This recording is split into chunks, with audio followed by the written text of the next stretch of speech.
got a great film to play, you know. Hello? Have you ever snogged a lady? We had a technical problem. Are we on? Yeah, we're on there. Can I swear? Shit! Welcome to Crunch and Roll. I'm John Fox, known to some as Foxy, done breakfast shows across the UK, more recently some work for the BBC.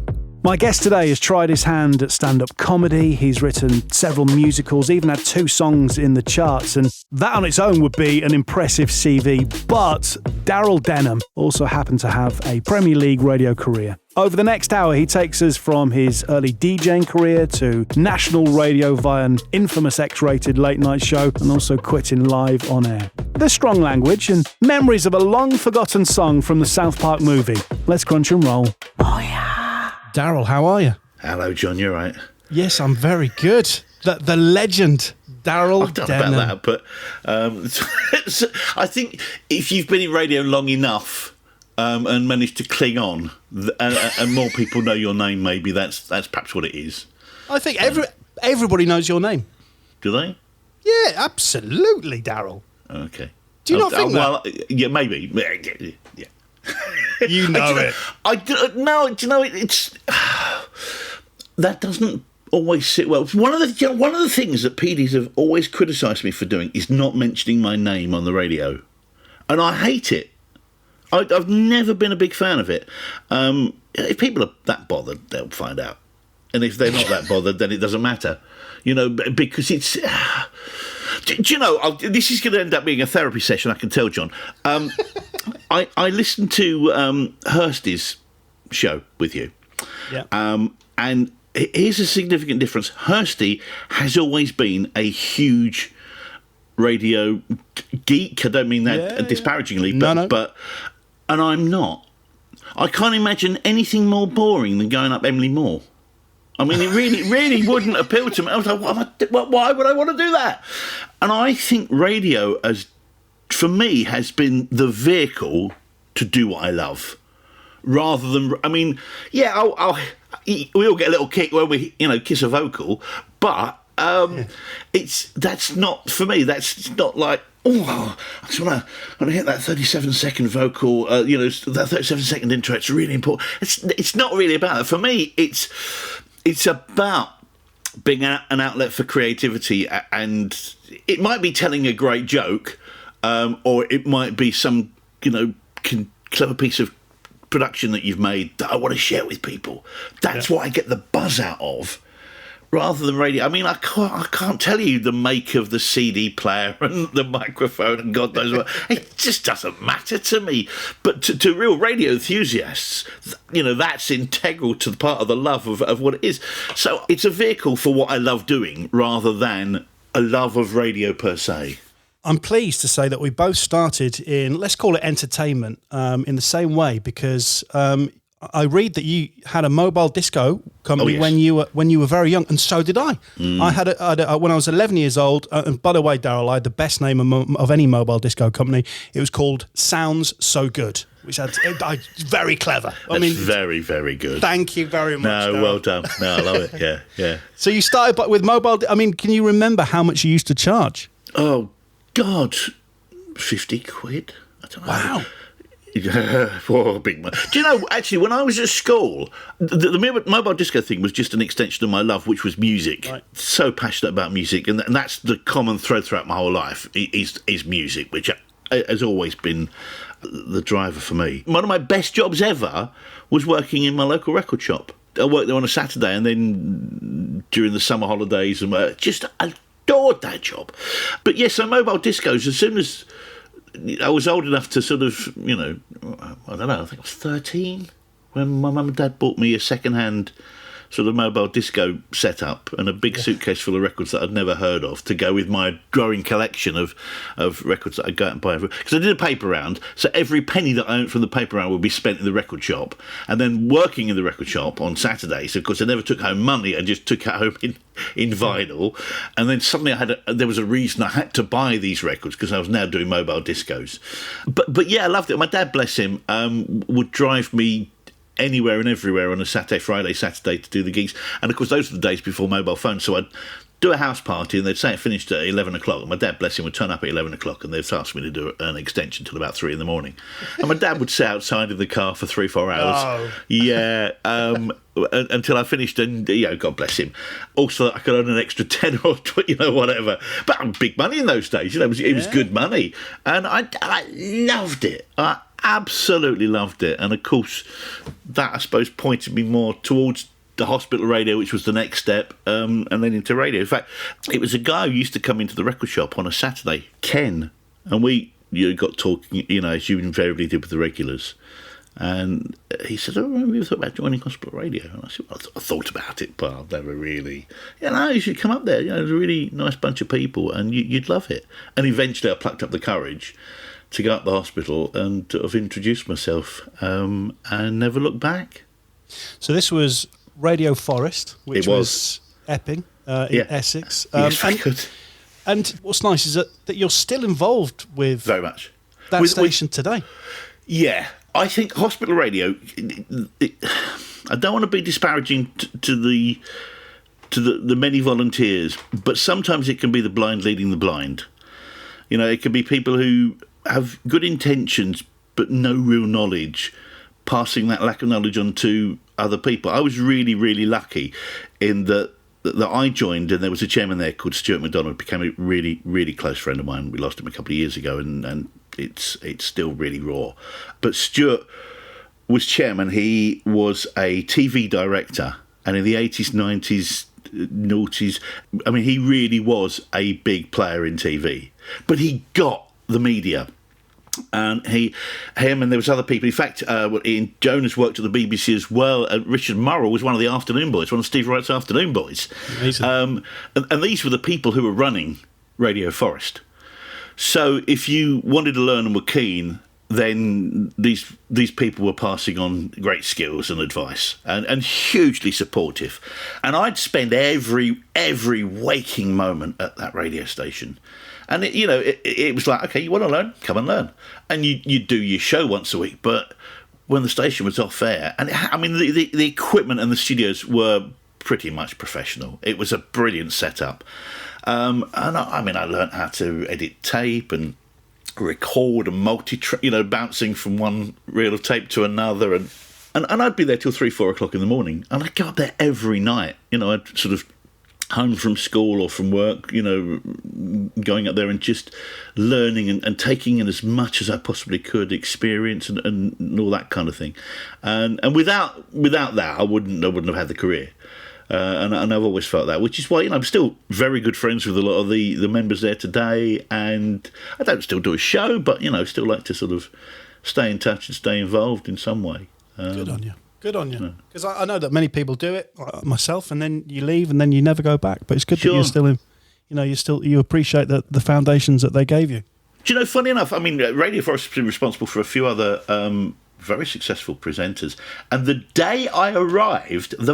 day I arrived, there was a presenter on air, it was a Sunday evening, who was doing his final show before moving on to take up a gig in professional radio. And I literally, it's like one in, one out. I heard his very last link, and his name was David Prever. David Prever did his last show on the day I arrived, and off he went, I think, with Herrywood and all over. And now he's at BBC Oxford doing breakfast there, I think. And our paths have crossed from time to time over the years. But yeah, so Radio Forest has been responsible for more than a few of us sort of making it into the profession. And then you get your first professional gig. I didn't realise this until I did a bit of research into you, Daryl, because you're very much, in my eyes, a commercial radio legend. But you started. I thought you were going to say a whore. That's a different website. I've not checked that one out.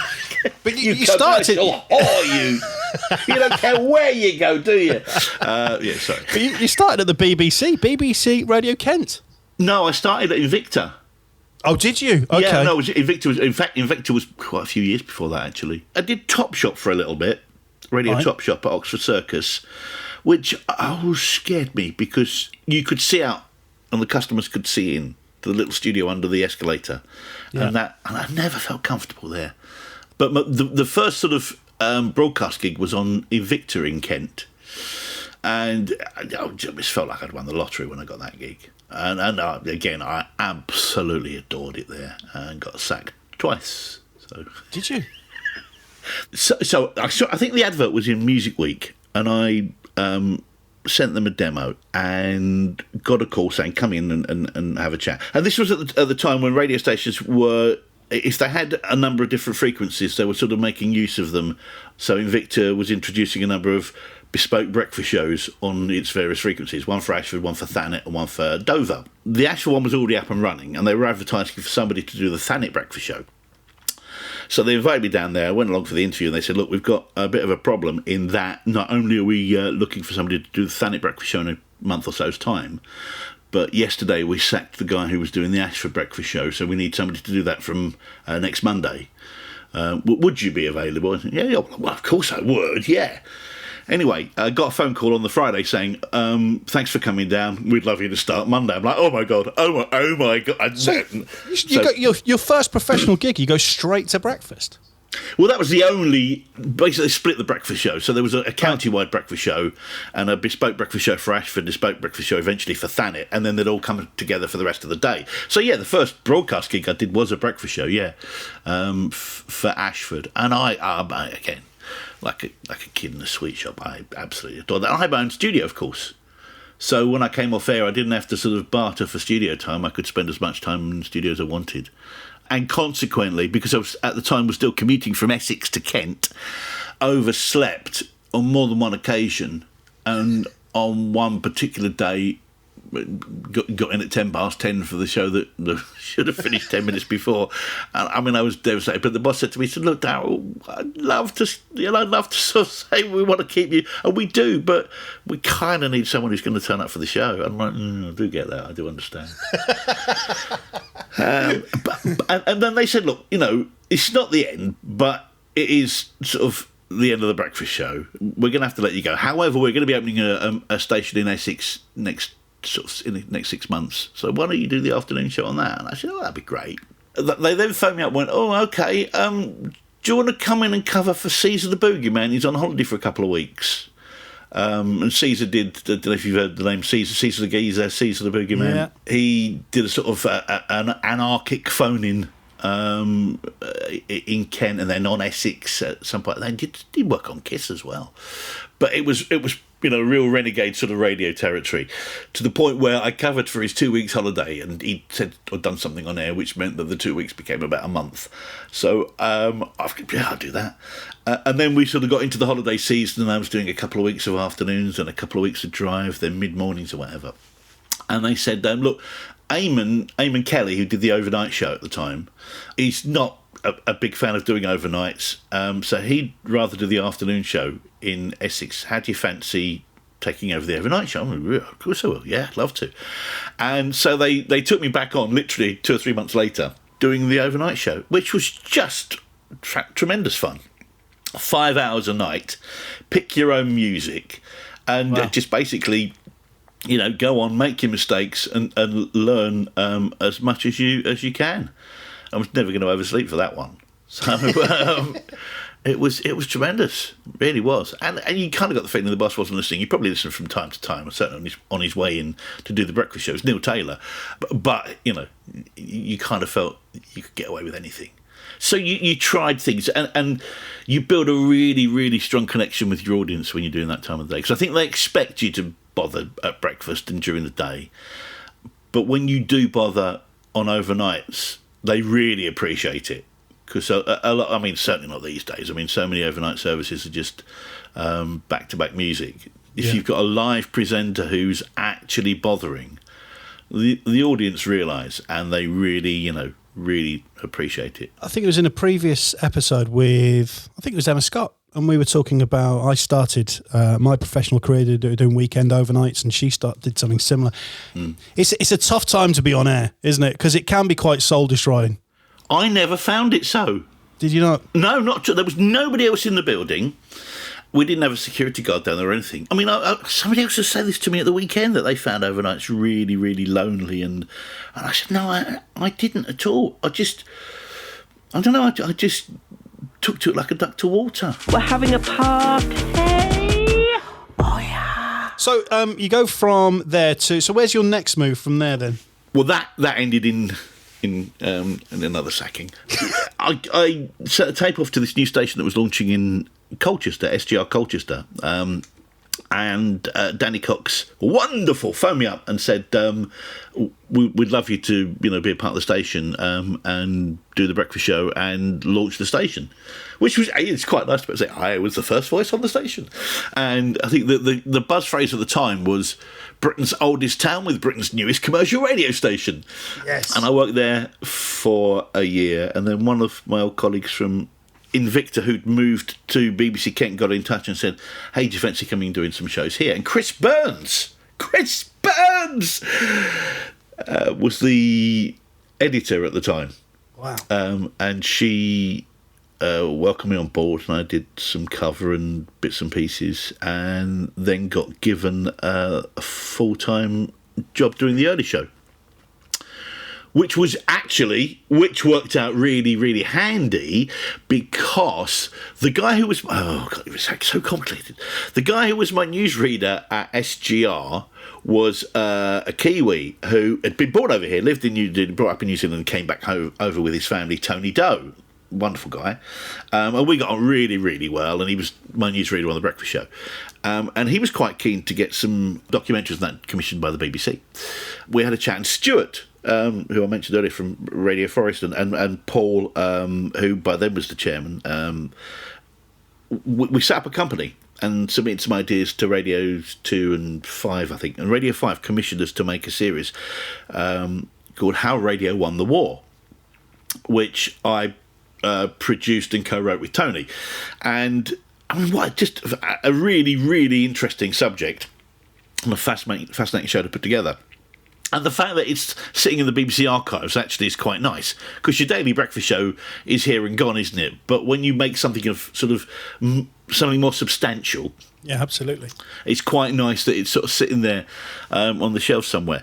So I do the early show on Radio Kent, and then go into our studio and spend all day long working on a screen, putting together, audio from the 30s, 40s, and interviews with people like Frank Gillard and Charlie Chester and Jonathan Dimbleby, talking on behalf of his father. We got Robert Powell to narrate it, and it's a proper BBC documentary, an 8-part. We got some really good reviews in the paper at the time, so actually it worked out really nice. I can, the Radio Kent, I've always worked really hard on my radio shows, but a Radio Kent, the early show, didn't require too much from me, so consequently I could go and focus on something else during the day. I wouldn't be able to do it with a commercial breakfast show, because you spend all your day prepping for the next day's show.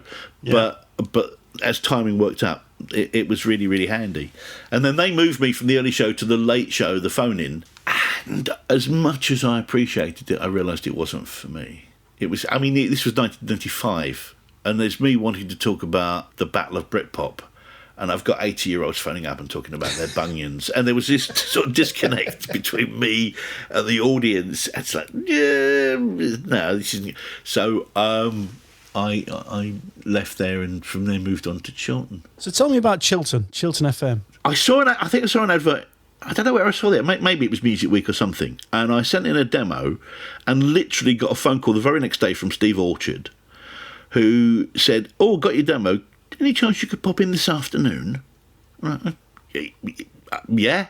What it was, I think Steve and the expanding GWR network were in Dunstable that day, and they had an Australian consultant over, I think Peter Don, I want to say.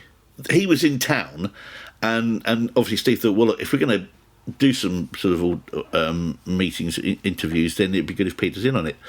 So I went over there, and they basically said to me, look, this was late December.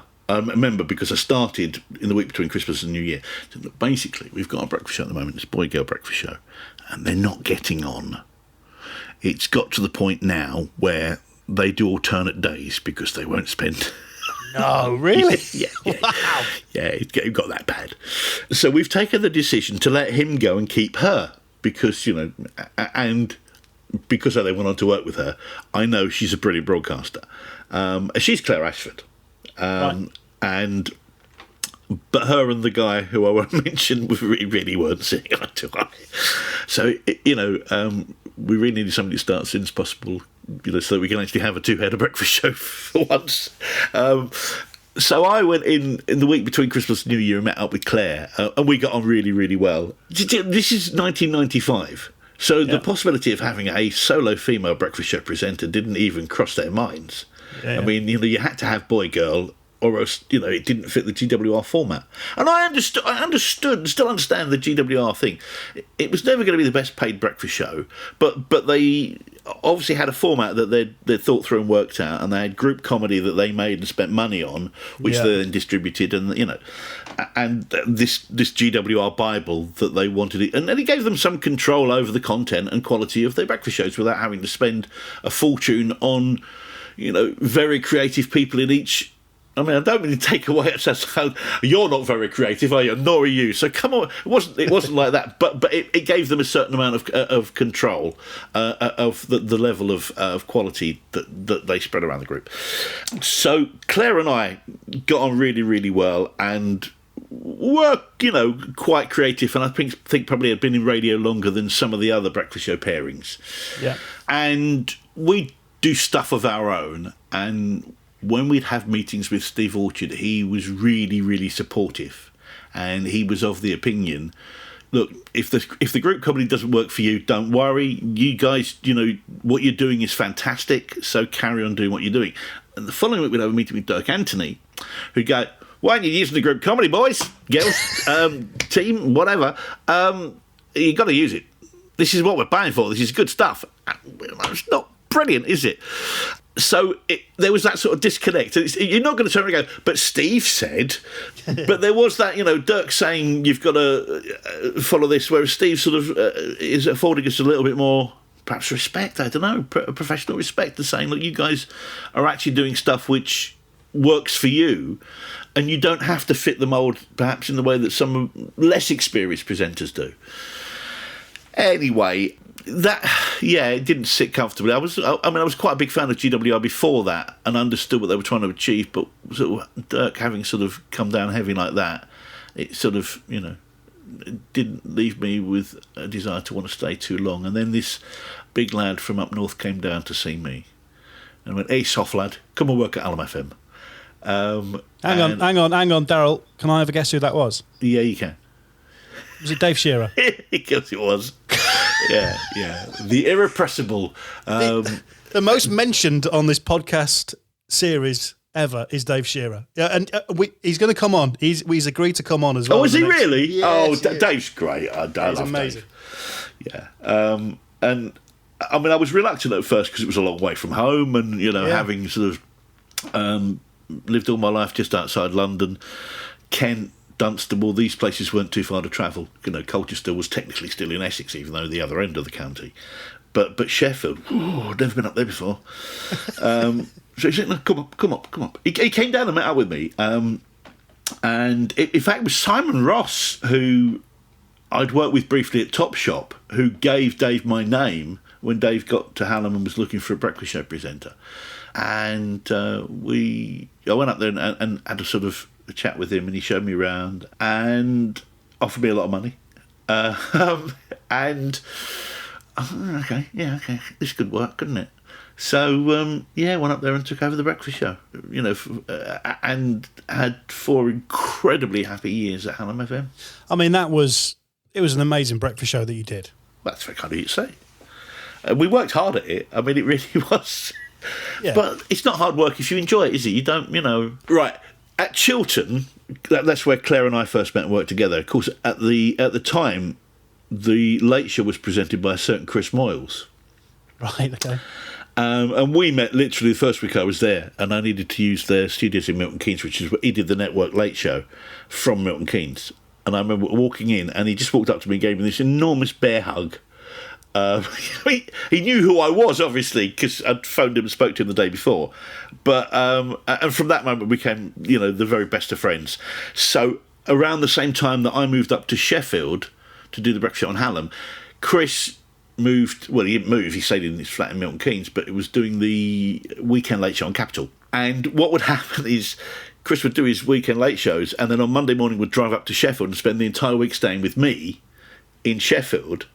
And we'd work on stuff together, and it really became a sort of hotbed of production. We'd do songs and spoofs and sketches and all kinds of bits and pieces. And he'd come in with me every day on the breakfast show. And then on a Friday, he'd drive back down to London. And all these bits that I'd played out across the week on the Hallam FM breakfast show, Chris would play on the late show on Capital at the weekend. And it worked perfectly. Until, of course, Chris went to Radio 1, and then suddenly he was doing the early show 5 days a week, and he couldn't come up anymore. But for about a year, every week, Chris was a house guest. And I mean, he still refers back to that, the DJ house, where he'd come up and stay, and he'd come into work with me every day as well. So consequently, I mean, Dave Shearer, I don't know that they've ever worked together, but Dave Shearer was the PD at the time, and Chris was sort of in the office, and they got on like a house on fire.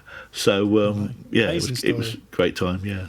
And it was at that time when you were doing breakfast on Hallam that I mean, this was quite a unique idea, because you did a late-night adult version of the breakfast show. Do you know, because a lot of people talk about this, because I've never heard anywhere else do something like this. Was it an outlet for you to be a bit saucy? Yeah, well, you'll know this, John. You're always trying to find new things to do and new angles and be as creative as you can on a breakfast show. And invariably, you'll come up with ideas. You go, can't do that in the morning. We'd like to do that, but... And I just struck upon the idea that what if there was a way of, doing all those more adult risky things on a show, but it would need to be late night. So, and Tony McKenzie, again, another great PD that I was lucky enough to work with, on more than one occasion. Tony was the PD. I said to him, look, how do you feel about an X-rated breakfast show? Maybe, I don't know, once a month on a Friday night. I went, yeah, could do. So that's basically what we did, and the parody songs would be that, a little bit more saucy. I just thought of oh dear, that got me in a lot of trouble. It was, you remember Living La Vida Loca? Yeah, absolutely. Yeah, Ricky Martin. Yeah. Yeah, shoving it up a bloker was. If I say who it was about, then I get into trouble again, because it's probably it is defamatory. So anyway, we do sort of more X-rated parody songs and sketches and whatever, and it was the entire breakfast team. So we'd all do it, and we'd go to the pub for a couple of hours and, really have a good drink, and then we'd take a bottle of Jack Daniels into the studio with us and put big signs up so no one could see what was going on in the studio, so we could sit in there getting more and more pissed, and had a whale of a time. It was only an hour long, once a month, but actually there was a huge value in promoting it as well, because, you'd spend the entire day saying, look, it's X-rated, it's for over 18s over, so if you're under 18, don't listen. Red rag to a bull, of course. Yeah, absolutely, yeah. And literally in the build-up, it's starting in 5 minutes. If you're under 18, turn off now. Brilliant. I mean, you're never going to be able to rage that 1 hour, once a month. But it got talked about. Never got any complaints on Hallam. Really? No. I think because it was us, and because, all the presenters were on side and everyone got it, it was presented in the right way. Where the problems came was when they rolled it out across the group, because by then EMAP was Metro, and it was Key, and it was City, and it was Viking, and Rock, and so on. I think Paul Kavanagh actually was the group PD at the time. He said, yeah, this is a great idea. Let's do a 6-week series. And we called it the Unshaven Haven. and maybe there's bound to be, and you and I will both know this, that, if there's another breakfast jock who's doing the group-wide show and you're not, you kind of feel a little bit like, well, why is it him, not me? So you can understand why, I don't even know who was doing breakfast on Key at the time. Might have been a little bit miffed that Daryl from Hallam was doing the group-wide show and not you. So you're not naturally going to get behind it and promote it perhaps in the same way as if it was a homegrown show. And so consequently, whereas we'd sort of soften the audience up in Sheffield, places like Manchester and City and Liverpool and Newcastle, they hadn't softened people up in quite the same way. Right. So suddenly, at 11 o'clock on a Friday, maybe it was Sunday. I think it was Sundays we did the group-wide thing. There was a group of us on air, effing and blinding, and doing all kinds of things that they didn't expect. And in fact, I saw Hursty at the weekend, and she said to me, "You've got to tell the story about Uncle Fucker." So here is the story about Uncle Fucker. On the very first, it's a song, by the way, from the South Park film. Yeah. I'm not just gratuitously, I'm gratuitously swearing, but there's a song in the South Park movie called Uncle Fucker. And of course, it's the X-Rated Breakfast Show, it's the Unshaven Haven. Of course we can play it. So doing the group-wide show for the very first time, I decided to finish the show with Uncle Fucker because it was from a current movie and the production on that track was fantastic. And the orchestral arrangements, par excellence. So we finished the first one with "Shut your fucking face, Uncle Fucker. Shut your fucking..." You don't mind swearing on this show, do you, buddy? Oh, absolutely so good. not. And it finishes, "Suck my balls." And I went, "Thanks, and good night. See you next week." Now, apparently, in Newcastle, Alan Robson was doing the evening phone-in, which was now delayed by an hour because of this excursion into the world of X-rated radio. And if I follow this, shut your fucking face, suck my balls. Thanks and good night. And there was like a pregnant pause. He went, "Well, I don't know what to make of that. Right, if you want to give me a call and tell us what you're doing for the needy this Christmas."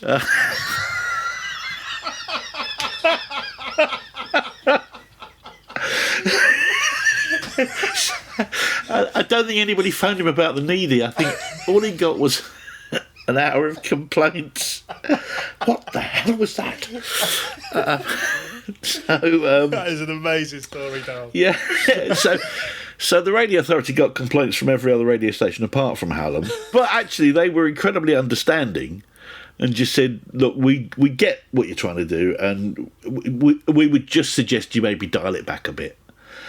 So we sort of softened it a little bit for the next 5 episodes in the series, but they didn't get me to do a second series of those.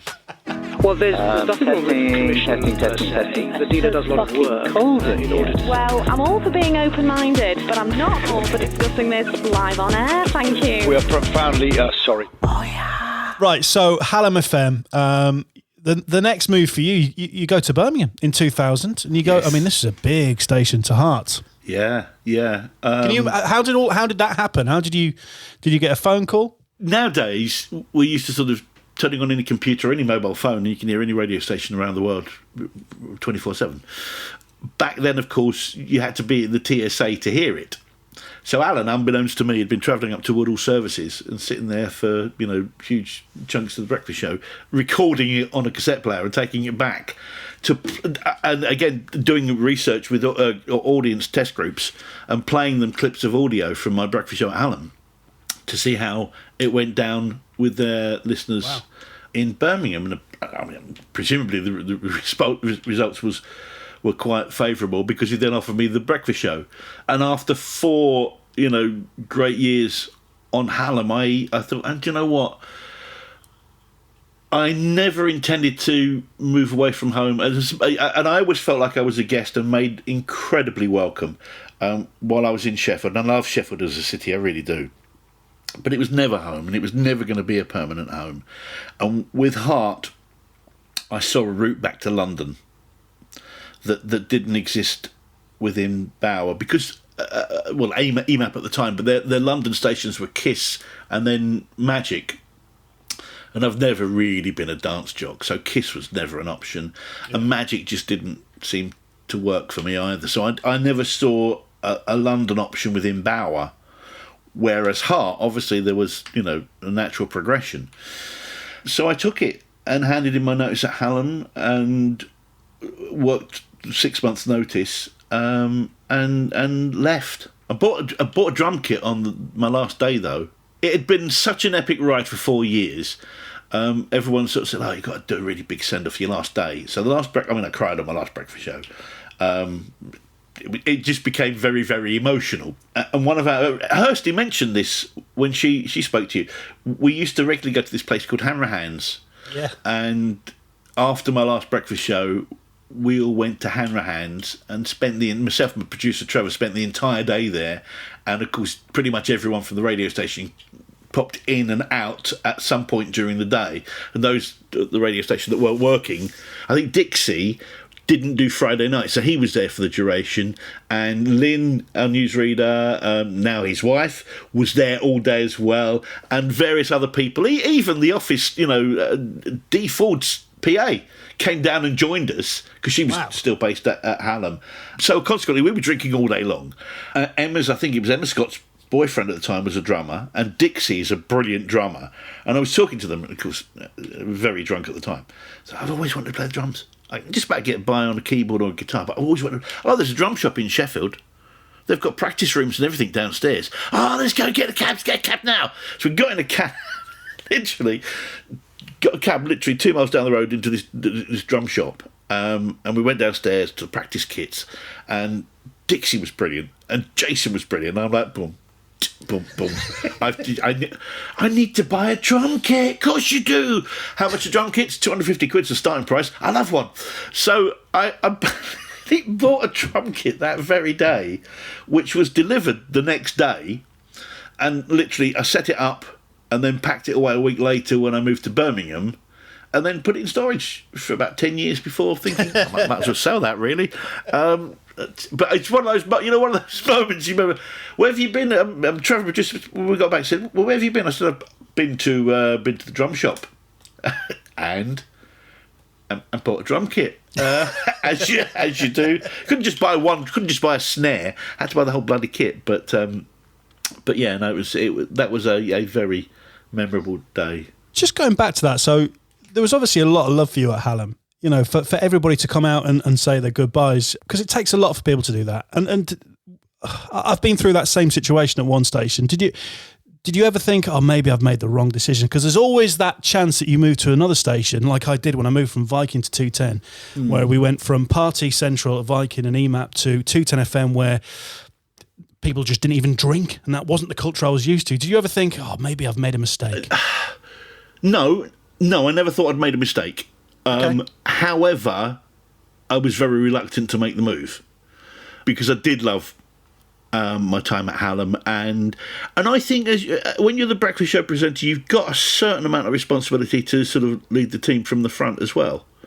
And like you say, I mean, we often had big parties, and everybody from the radio station would once or twice a year would come over to, because Trevor and myself and the producer used to share a house because we both moved to Sheffield at the same time, and it just made perfect sense. And we'd say, okay, well, let's have a party in a couple of weeks' time. So everybody from the MD, to the cleaners would be invited to come along and be a part of the parties. And I mean, some of them became quite messy, quite legendary. So yeah, we were a very tight team, but.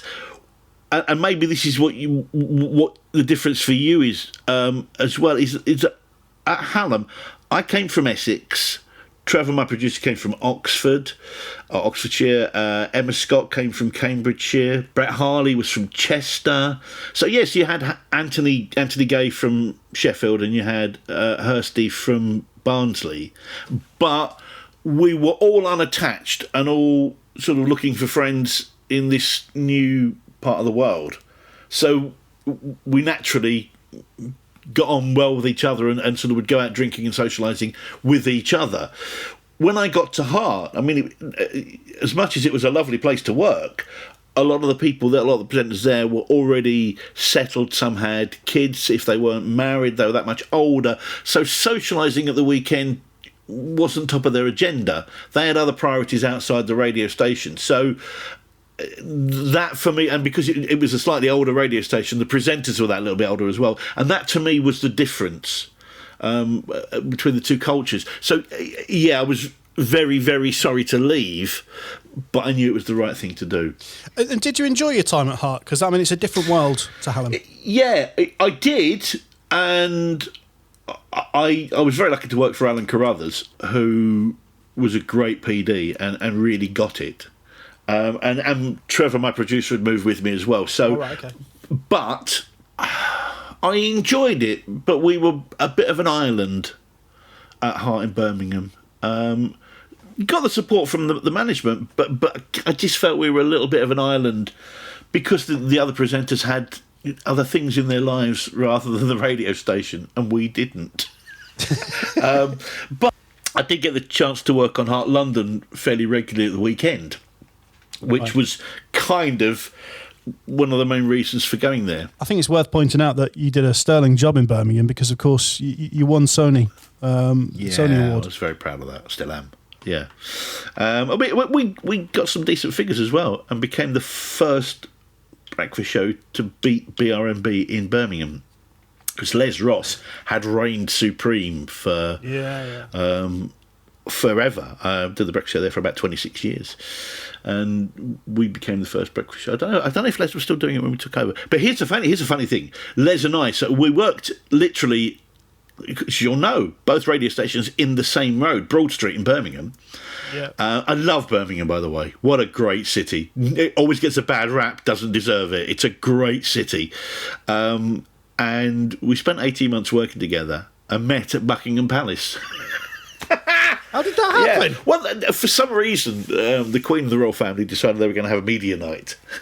And they invited various representatives of the radio industry and, well, I suppose TV industry, because people like Paul Gambaccini and Jonathan Ross and that were there, to a reception.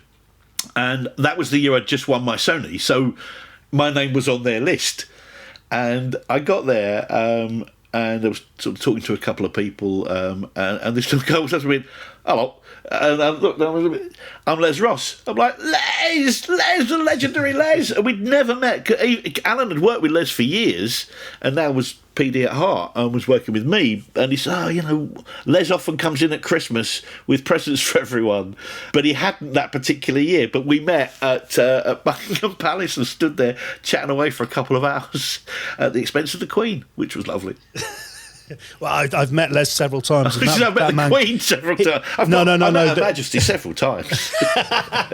No, I've met Les, and boy, he can talk. Like, he's great. You might as well sit back, relax, and just let him crack on. Yeah. If it's about trains, that's it. Game over. No, we never got on trains, I'm afraid. All right, so you do Hearts in Birmingham, yes, and then Virgin in 2002. You go to Virgin Radio. Yeah, it was the third time they'd offered me the breakfast show on Virgin.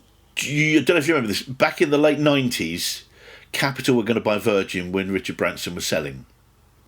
I think it was Clive Dickens got in touch with me and invited me and said, "We're building special studios because we're buying Virgin Radio, and what we're going to do is we're going to split AM and FM. We want you to do the breakfast show on the national AM frequency, which is going to be poppy rather than rocky." I'm like, "Oh wow, that sounds fantastic." Moved back home straight away. Super. And then literally Chris Evans bought the radio station out from under their noses. And I think there were a few people mighty miffed at Capital, but Chris Evans bought it and did the breakfast show. And I'm thinking, I was going to be doing the breakfast show. Oh. And I think as a response, that's I think when Capital bought XFM. Then when I was at Heart, Bobby Hayne got in touch with me and said, "Look, Paul Jackson's going to be our new PD, but he's on gardening leave at the moment. But he's sort of sent word ahead that he wants you on the station. Because although Evans is still doing the breakfast show, we're not sure how much longer. And we want a breakfast show host on drive, ready to take over at any point." And I thought long and hard about it. And my heart was still set on going to Heart London, which was kind of like my plan. Do well at Heart Birmingham, and then when the opportunity comes, move to Heart London. So I turned down the job, and they announced that they were going to give it to Steve Penk. Right. I went on holiday to America. I remember sort of every day checking out the computer, reading the stories it's unfolding. So Steve Penk basically was given the job that I had been offered. Drive until Chris Evans decides to leave. Chris Evans then went on his week-long bender and self-destruct and left. So Steve Penk, when he arrived at the radio station, went straight in on breakfast rather than doing any time on drive at all. And I'm sitting there in America thinking, you'd be on a national breakfast show, you dickhead. If you'd said yes, you'd be doing a national breakfast show. So I came back from America and literally within a week had 2 meetings. Paul Jackson was back in touch saying, "We still want you. Can I meet up with you and try and convince you?" And as I say, this other man was doing the PD at Heart in London, and I thought, yeah, I'd give him another chance. So I went out for a meal with two people within the space of a week, and it was abundantly clear that I was never going to work with that man in London ever again, and that Paul Jackson is a fantastic entertainer, host. Working for him was a slightly harder challenge. Oh, really? But socially, the man is just enormous fun. We had a fantastic lunch, got on remarkably well. He offered me lots and lots of money, and I thought, I can't turn this down, can I? Given that my route to London and Heart has just been blocked. So I decided that the route ahead was going to be Virgin at the third offer. I thought somebody somewhere is trying to tell me that Virgin is part of your plan. So, yeah. So was it nice to be home? Yeah. Back in London? Do you know what? Virgin probably wasn't the right radio station for me, and had Heart been an option, that was probably a better fit. But I've got no regrets. I mean, I had the most amazing time at Virgin. Great people, great team. I moved home, was able to buy a lovely house in Essex, and lived the life and everything I'd ever dreamed of. Close to the family and friends. The house became party central during the summer. Of half a dozen barbecues a year where the entire staff of Virgin were invited along. Some really drunken parties, which I think Hursty may have touched on when you spoke to her. Chas and Dave came to one of them, the Drifters at another. No. Tell me about Chas and Dave. I'm a massive Chas and Dave fan. Oh, well, you'd speak to Hursty. I mean, we're standing there singing There Ain't No Pleasing You, with the Chas and Dave literally standing right in front of us singing the song. But yeah. Tremendous fun. In fact, I think there was we had this little count up. I think there was about 7 breakfast show presenters there at the time, singing along with Chas and Dave. It's like, breakfast show. Oh, how many of us are there? Just good fun.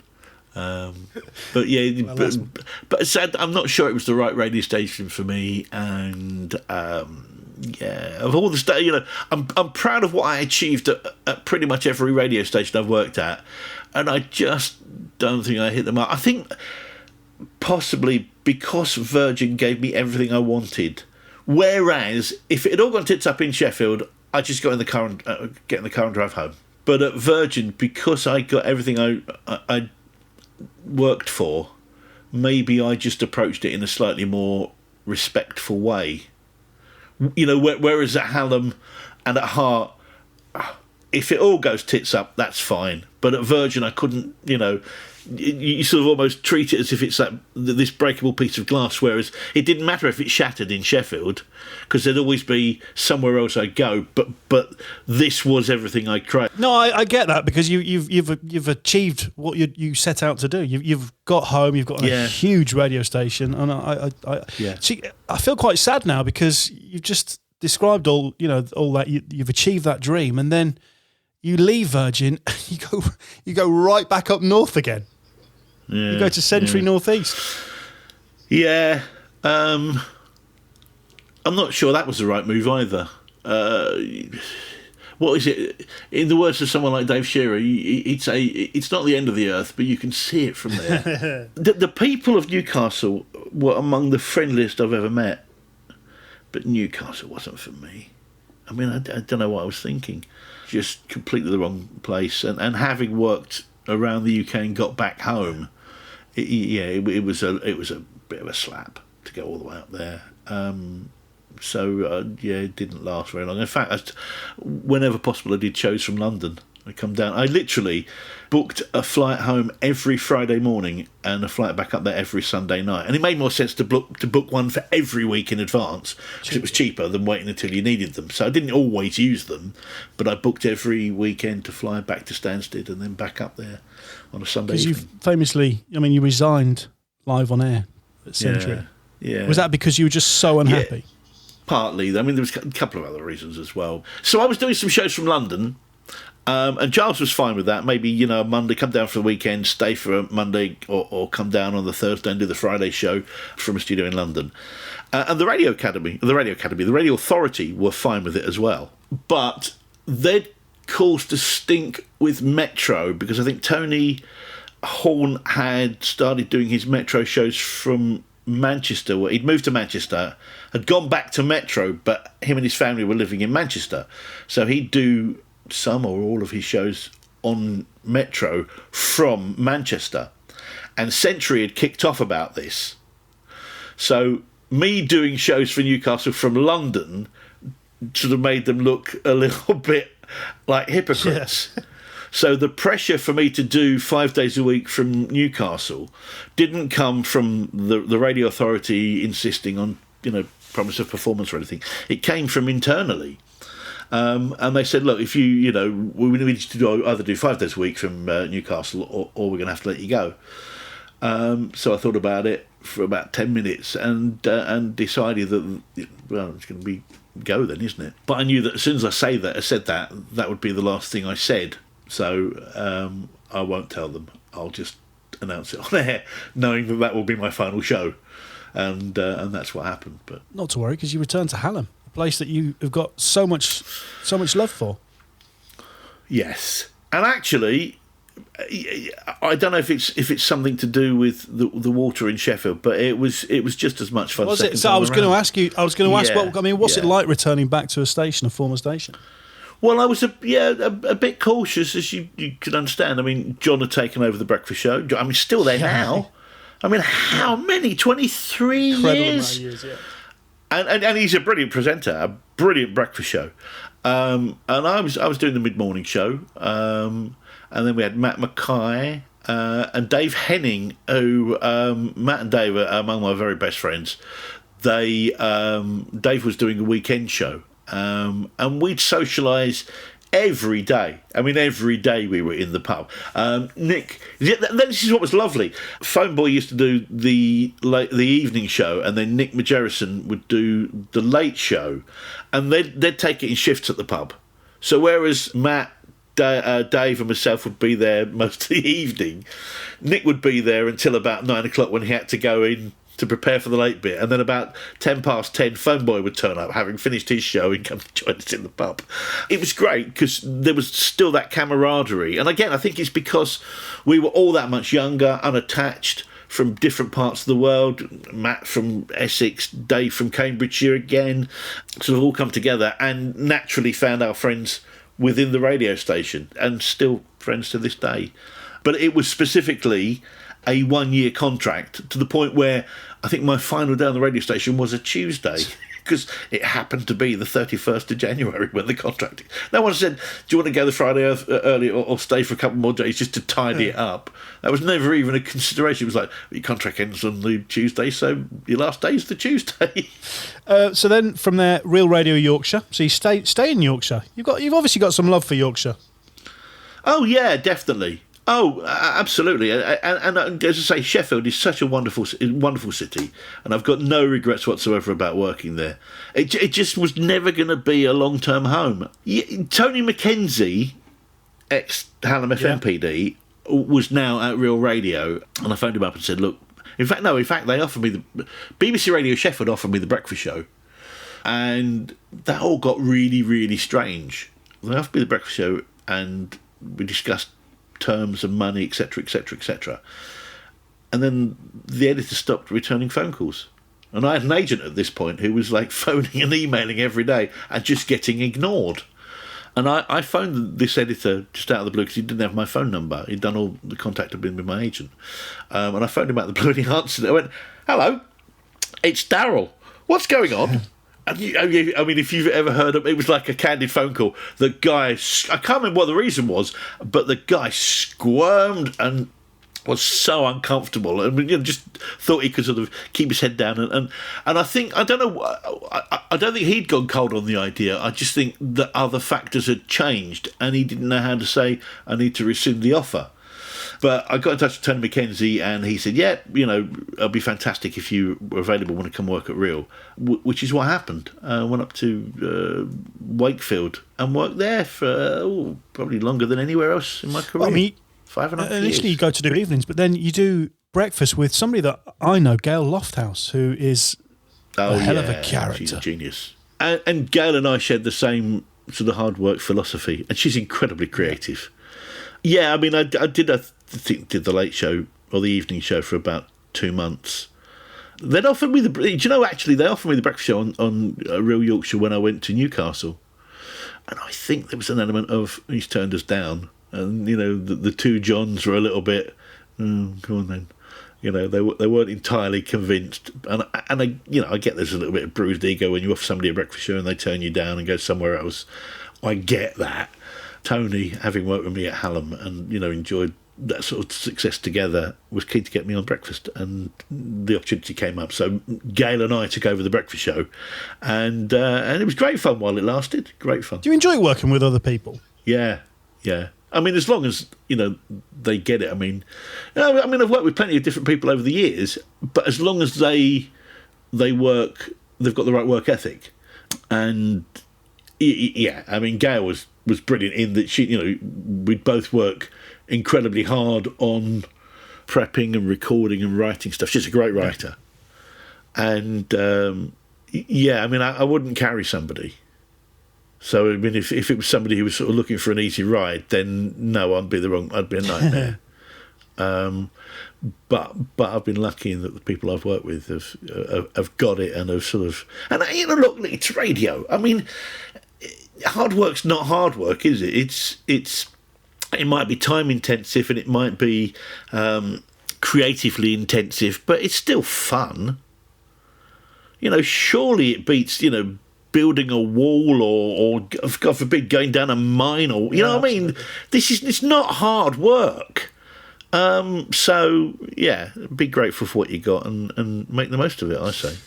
So next move, smooth radio. So you do nights and then you cover breakfast for Simon Bates, and then you get weekend breakfast. When they networked Real Radio, I was sort of surplus to requirements, I suppose, with a lot of other people. Suddenly they were networking from Manchester and they didn't really need a lot of people in Yorkshire anymore. So that all ended, and John Simon said, well, look, we might be able to get some stuff on Smooth in London for you. And they gave me the weekend breakfast show and the occasional overnights and then occasional bits of cover for Simon Bates on the breakfast show, which was good fun. But of course, the whole lot was then brought up by Capital, and Capital had its own agenda for the radio station.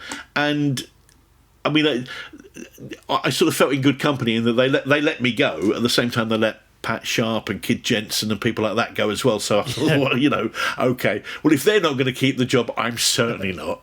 But their plans for Smooth, they had and they've done very well out of it. I mean, the station does incredibly well, so they had a plan. And that plan was very music intensive. It was fun while it lasted, but it was, it wasn't the kind of fun radio that I'd been used to making. But it is what it is. So, and then obviously BBC Radio Kent in 2015 to do lates. It was a bit of everything at Radio Kent. Actually, I got in touch. Do you know Gordon Davidson at all? Yes, he was at Kerrang. Yeah, it was. Yeah, Gordon was. I don't think actually he wasn't the editor at Essex at Kent at the time. He was technically a consultant, but he became the editor, and he was essentially doing the editor's job. But they were using. My understanding of this was that they were using Radio Kent as a sort of test, and Gordon explained his theory, and I think it was actually a sound theory, that BBC Local Radio could be the place where the county comes to talk effectively, and in every market in Australia, in America, other English-speaking countries, the speech station is the market leader. And then certainly in London, LBC does incredibly well. So why doesn't BBC Local Radio... And BBC Local Radio is a different thing everywhere it is. In one county it might be a nostalgia station, in another county it might be primarily a phone-in station, in another county it's a hodgepodge of, like radio sounded back in the 70s. It's all over the place. So make BBC Local Radio stand for something and become essentially the phone-in station in whatever area it is. And if they all do the same thing, you'll know that if you're in Manchester and you want to, take part in a phone-in, it's BBC Radio Manchester. If you're in Oxford, it's BBC Radio. Turning Radio Kent into essentially a phone-in radio station. Now, obviously, there was plenty of people there, and that's the thing with BBC stations, is that there are more staff presenters. It's not like we'll wait till your contract finishes and say thank you very much. I've been through exactly the same situation. Yeah, there you go. So trying to get all these presenters who basically spent 20 years as a music presenter interviewing, local celebrity about the local pie shop or whatever, suddenly they were being told they had to do a phone-in about Brexit or whatever happened to be a Brexit. I mean, the amount of phone-ins I've done about Brexit, unbelievable. But anyway, so that was the theory. It just took a long while to enact, and, it was evolution rather than revolution, so it was happening very slowly. But Gordon said, look, come down, see how you fit in, see, how you feel about the format as we're changing. And I got on okay with it. Having worked in music radio, that was not a challenge. That was something I'd sort of not mastered, but that was something I was very comfortable with. And doing the phone-ins, actually, yeah, I got on with that okay. I mean, that went on for several years. But then COVID hit, and the edict came down that every show had to be 4 hours long, and there could only ever be one presenter in the studio at any given time, which meant that even though there were probably about 8 daytime presenters on Radio Kent, they only needed 3. So suddenly you've got 5 staff presenters, surplus to requirements. You don't need freelancers. The only issue I had, though, was I used to do a Sunday evening show, and the great thing, of course, BBC Local Radio, you could play what you wanted. And the idea was it was a bespoke music show. Yes, we did requests, but I picked a lot of the music myself, and just what fun that was. We doubled the audience over the space of the first year, which I'm incredibly proud of. But when they decided that they were going to start networking Sunday evenings, they networked BBC Essex, and BBC Essex had 2 2-hour shows. Hang on a sec. We're only allowed 4 hours. How are you having 2 hours? Yeah. You kind of go, well, look, if you had your 4-hour show, we could keep our 4-hour show, and those are the 2 presenters. Instead, we're going to have 2 2-hour presenters from Essex networked into Kent anyway. So that was the end of the BBC Local Radio affair. And well, since then, the only radio I've done was for a little radio station over in Tenerife. But I don't miss it. Do you not? No, I don't miss it. Which comes back to what I was saying originally, that radio's only ever been the vehicle rather than the be all and end all. Yeah. I don't need to be on the radio every day. I do need to be creative. I do a lot of writing and all kinds of other things, but I don't need to be on the radio every day. It was a technical problem. You heard something on air you shouldn't have done. Oh, yeah. Let's say the first time you were on Hallam doing breakfast, who did you think was also good on breakfast at that time? And I'm asking you at that period of time because I wasn't on breakfast then, so you don't feel the need just to say. In 1996... who do you think's been also a good breakfast presenter? Okay, well, definitely Chris Miles. Yeah. Definitely Chris Evans. To me, the best breakfast show presenter I've ever heard is Noel Edmonds. Innovative, revolutionary, just brilliant. I think Big John is a worthy successor. No, Big John. No, seriously, John's a great breakfast show and doesn't get the. I don't think he gets the appreciation he deserves. Danny Meyer on the Pulse is fantastic. Really, now that is. Yeah, that's about it, I think. I mean, do you know, the only place I ever wanted to work was Radio 1. The only place. And everywhere else falls short. So, and I never did. And I don't want to now. So, but I mean, I'm a huge fan of Mike Reid at the time. I'm not sure, in the grand scheme of things, it holds up. I think Simon Mayo did a great breakfast show as well. Really good breakfast show. Mark and Lard. They're my heroes. Mark and Lard. Yeah, Mark and Lard were very, very, really good. Yeah. And again, I don't know if it's a north-south thing. It never quite had the same impact, Mark and Lard, as other breakfast shows. I'm going to say that. I mean, Moyles did, so maybe that north-south thing is a bit of a myth. But Mark and Love didn't work on breakfast, did it? They did it for a short time. Not Radio 1. No. And then moved them to afternoons. Well, I think they perhaps found more of a home on Radio 1. But and if you sort of actually analyse what they were doing, it was very, very good. Very, very. It's amazing. Creative, amazing. which is what I get a buzz out of listening to things that are creative rather than just bland, beige. It's not just the radio you've done, because you wrote the musical, stand-up. You did stand-up comedy as well, which I think you're bonkers. You're nuts for trying. It's the scariest thing I've ever done. Oh Jesus! Yeah. It's really, really scary. I mean, it's one of those things that I'm glad I tried. But I was doing a breakfast show at the time, so doing late nights and early mornings were two things that both demanded a lot of your time. It was why the stand-up comedy sort of got put on the back burner. And as I mentioned, the musical, and also you wrote the England song "Go England" to the tune of the Jams going underground. Amazing. Yeah. Again, the fact that I've had two chart hits. Again, I'm really, really proud of that fact. The Jam, which number 26 in the chart with Go England from the England Boys, and Pond Life and Ring Ding Ding, which was the original Crazy Frog song before the other one. We just got shafted by the record label, reached number 11 in the chart. And we should have been at the top of the pops, but the other one was at number 2 at the time, and they didn't want two Crazy Frogs on the same top of the pops. But no, but musical theatre is one of the things that I'm really into writing. I've written about 7 musicals, but they're hugely expensive to get off the ground. And I'm having various conversations with various people about funding and applications to the Arts Council and so on and so forth. But watch this space.